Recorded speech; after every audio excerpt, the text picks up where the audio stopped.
And today we have a very exciting episode. We are interviewing radical communists. Hey everybody, I'm here with Elliot. And we were just going to ask Elliot, what is your opinion right now? About what? About the current political state of the world. Well, I think the current political state of the world is that it's headed towards crisis, right? Across the world and Canada specifically, right? That is true. Recently, we've heard that the unemployment rate is very high. Do you have any comments on that? Yeah, I mean, I think the youth unemployment rate in Toronto is something like 17%. In Windsor, it's 20%. Basically, people have been talking about, there basically being this youth recession, essentially. And this shows you, like, what capitalism can offer young people, right? It's nothing. Like, it offers us no future. Talk of, like, buying a home is something of the past, basically. Not only can we not have a home, we can't even have a job, right? It's harder and harder to find a job, even for people who are going to post-secondary education to get even a master's degree or undergraduate degree, whatever it is. Young people are paying young people are paying more for rent, they're paying more for tuition, they're paying more for groceries, and it's harder and harder for them to find a job. So, that's the conditions for the workers and specifically for the youth in Canada. I think we agree. I think that we agree that the current housing prices are a huge factor affecting young people, and I think that our lack of ability to find meaningful employment impacts our ability to buy houses even if they were affordable.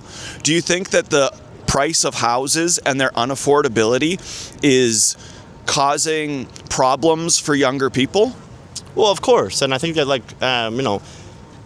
that's not really like a disputed question. I think the question is like why, right? And why the housing market is like this is because it's not, the housing industry is not actually to build houses. It's to speculate on houses, and it's used as as a casino basically for the rich. They pump their money into building these unaffordable condos just so they can speculate on them, and they can sell them at a higher cost. And really, they're building things, they're calling them dog crate apartments that no one really wants to live in. And what they do is they don't actually serve as a house; they serve as an investment for somebody. So as long as housing is treated as something that's for profit, this problem will continue, right? And people will struggle to afford a house. So you're saying that the over-capitalization, like building houses only as an investment to sell later, what did you call it? Well, the privatization of the housing market, yeah. So we actually used to have, in Ontario specifically, I know, I'm not sure about specifically in the other provinces, but in Ontario we used to have, a certain number of state-owned and state-managed housing properties, houses, or residences. But they, of course, sold those off when times got tough, right? Just like they're trying to privatize things now. But yeah, so and I honestly, I think what you're saying connects, right? There's work to do. People who we do need to build more houses, and there's all these people who don't have work, right? The problem is not there's not work to do. The problem is not we don't need to build. Is that the capitalist class is actually not willing to invest in production, in building, in making, in giving people good jobs, right? It's more interested in making a buck. So you're saying that there is a capitalist class where investors have sort of detached from the working people, and they're more interested in numbers on the page going up than creating meaningful jobs and businesses that might help society? Is that kind of what you're saying? Sure, yeah, I would say so. I mean, this is the logic of capitalism, right? When you don't pay people the full value of the labor that the full value that they create, eventually you have what's called a crisis of overproduction. We have all these goods, in some cases, whether they be houses, whether they be whatever, all these commodities that the working class created that they now cannot afford to buy back, right? And so you actually have a system where capitalism is too productive, and so you have all this basically poverty amongst plenty, right? And that's purely due to the fact that the logic of capitalism, that to make a profit you need to steal from the workers, you need to exploit the working class, and on that basis, crisis will continually be created again and again and again. Okay, so you're saying right now that crises will continue to be created because there is an unequal distribution in society, because we have lots of goods and could feed everybody, but because of the profit incentives, we don't feed everybody. We keep them hungry because they can't afford it. Is that, you'd say that's one of the biggest problems in society? I would say so, yeah. Yeah. Yeah. Okay, and you think that currently young people, they are not getting their fair chance because of how expensive everything is. Mm-hmm. So would you say that we are in a recession? I think for the youth specifically, I think that a lot of the newspapers have been calling it a youth recession. I think it is accurate to a degree. Yeah. On a larger scale, I think we're headed for a bigger crisis. I think this is really only the beginning. There's no, I mean, that's what our newspaper actually is about. Carney and really any politician is not really presenting a way forward for Canadian capitalism. It is not a system that was built to provide for the working class. It's a system that's created to enrich a small handful of billionaires, and that's exactly what it's doing. It's doing it very well while the rest of us pay for it. You heard that here. The rich get richer and the poor get nothing. All right. Your name's Elliot, right? Very nice to meet you. And that was a fantastic interview. You're very intelligent. Thank you for giving us your opinion, and we really appreciate it. Yeah, thank you. And today I'm here with Charlie. And Charlie, what is your political opinion? I think that we need to build a world that is equitable, that is good for the 99% instead of just the 1%. So what you're saying is there's a lot of people who don't have enough, and there is a few people who have too much, and society should be more fair? I think that's a really good way to put it. Yeah, I think that we've seen the wealth gap continue to grow. I think the rich keep getting richer. The poor continue to struggle more and more and more. And we have the tools we need to build a better world. I think that it's time that we stop the oppression of the working class. I agree with that. So you're saying that a lot of working class people are oppressed because they work all day and don't make enough money to have a good lifestyle? I think that that's a big part of it, yeah. I mean, there's a lot of stuff going on, but fundamentally, you talk to most people who are working class people, and they'll tell you how hard it is just to survive. Like, people in Canada and in America as well, it's awful. Like, people are working 40, 45, 50 hours a week, barely paying their rent, barely able to afford groceries, and like that's even leaving out, human stuff, the time to create art, the time to read, the time to enjoy your life. I think it's being stripped away from working class people so that, like you said, a very small group of people can have way more than they would ever need. John Lennon said, a working class hero is something to be. So you think that working class people should be rewarded for the hours and hours that they work and be able to maybe even have some time to themselves and money to enjoy their lives? I mean, yeah, radical idea, but I wouldn't even phrase it as a reward. I think it's their right. I think that people who need to live, deserve to live. I think that's a basic human right. Healthcare, education, housing, food, these are things that everyone should have a right to. And this idea that this is not a basic human right, that people don't deserve these things, is it's just obscene. And I think that we're seeing the material harms of that right now in rising homelessness rates, rising addiction rates. All of this stuff is a result of people simply not having what they need to live and live a decent life. And fundamentally, our goal is to equip people with what they need to change that. The ideas, the theory, the historical context, all of that. That makes sense. We're trying to equip people with knowledge and what they need to survive. And with housing prices in Canada going absolutely ridiculous right now, do you think that is one of the big problems right now that is really affecting young people and working class people right now?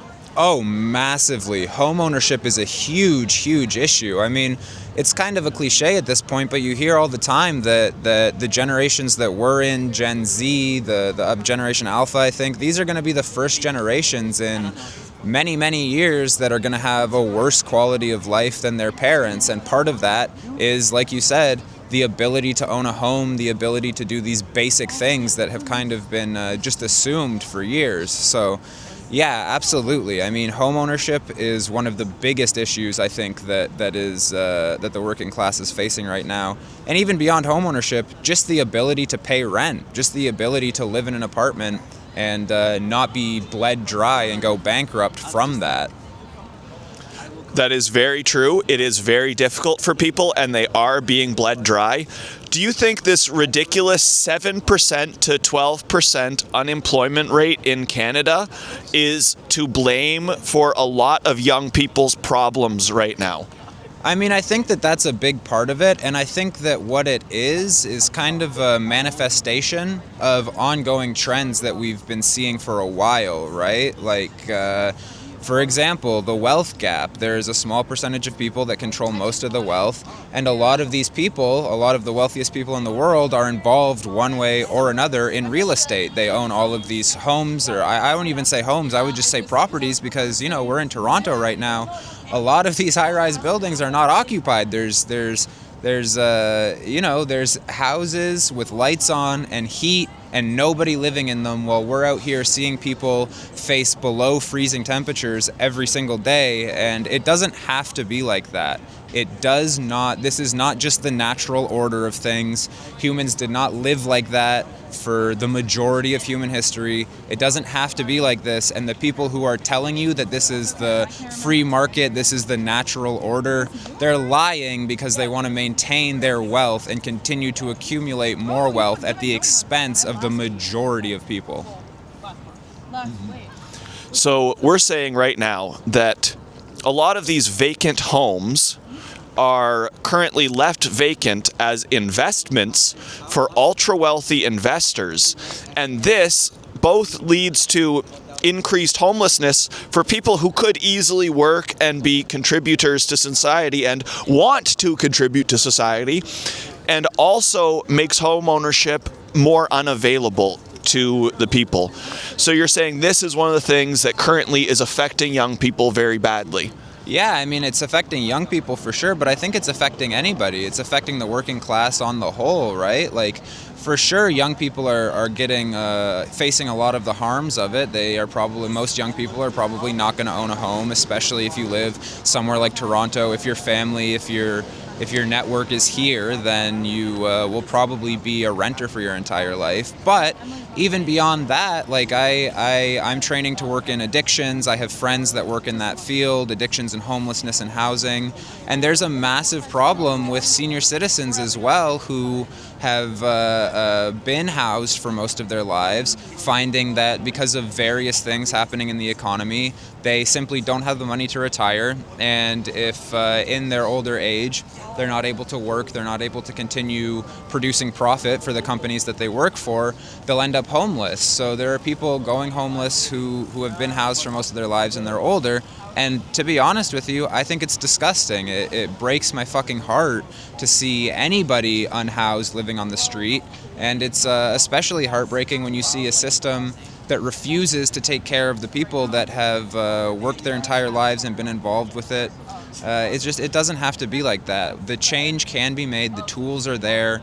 It's just, get organized. It's time to do something about it. Mm-hmm. I have not heard of homeless elderly people yet, and elderly people becoming unhoused who are housed most of their lives. That is a very shocking issue. Could you actually tell us more about elderly people who are losing their houses and their homes?